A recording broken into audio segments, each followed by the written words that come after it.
Di video ini, saya akan berbagi 3 tips yang selalu saya gunakan untuk membuat grafik ketika akan mengkomunikasikan data atau statistik ke pemerintah daerah.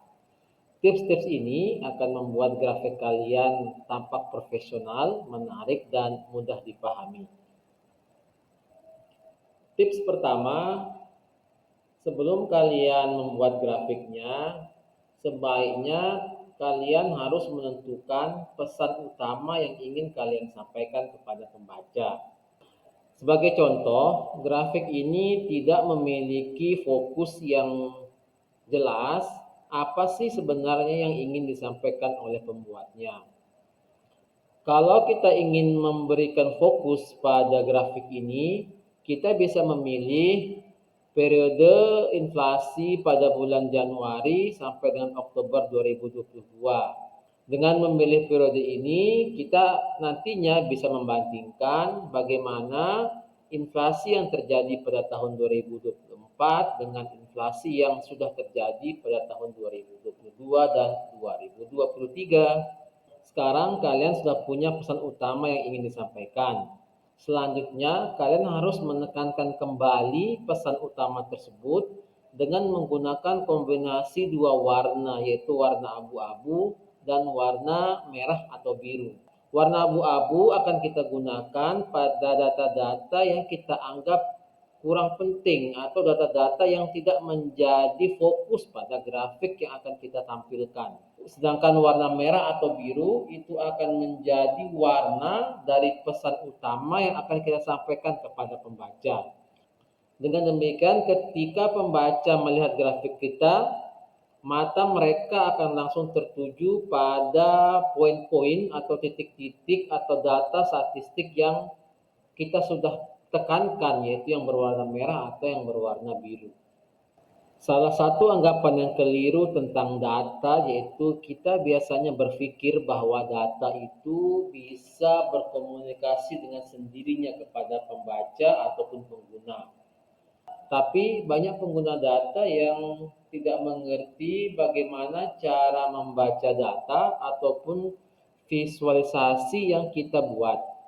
Untuk menangani masalah ini, tips terakhirnya adalah tambahkan kata-kata, kalimat, ataupun penjelasan untuk memastikan bahwa pembaca atau pengguna grafik tersebut itu memahami pesan yang ingin kita sampaikan.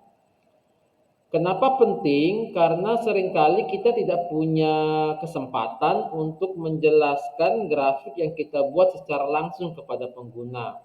Pengguna mungkin saja menerima grafik tersebut dari temannya, dari bosnya, ataupun mendapatkannya dari internet. Dan kalau tidak ada penjelasan yang lengkap mengenai poin yang akan kita sampaikan, bisa jadi pesan yang akan kita sampaikan itu tidak dapat diterima oleh pembaca tersebut. Misalnya pada grafik ini saya sedikit memodifikasi pesan utama yang ingin saya sampaikan.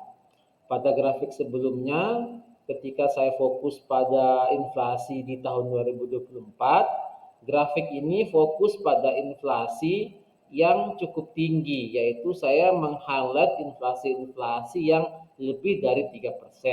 Supaya pembaca memahami makna di balik warna orange dan merah yang saya berikan terhadap inflasi yang besarnya lebih dari 3%, saya menambahkan sedikit penjelasan di bawahnya, yaitu berupa keterangan, yaitu mana yang saya sebut sebagai periode inflasi tinggi dan mana periode yang di dan mana periode yang bisa disebut sebagai inflasi yang relatif cukup tinggi.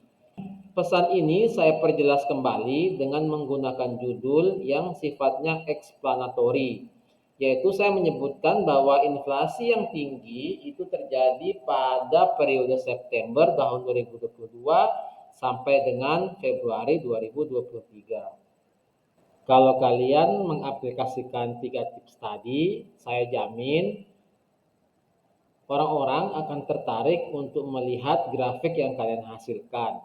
Selain itu, 3 tips tadi akan memastikan bahwa pesan yang kalian sampaikan itu diterima dan dipahami oleh baik oleh pembaca ataupun pengguna data. Semoga 3 tips tadi bermanfaat dan kalian bisa mengaplikasikannya ketika kalian akan membuat visualisasi data selanjutnya.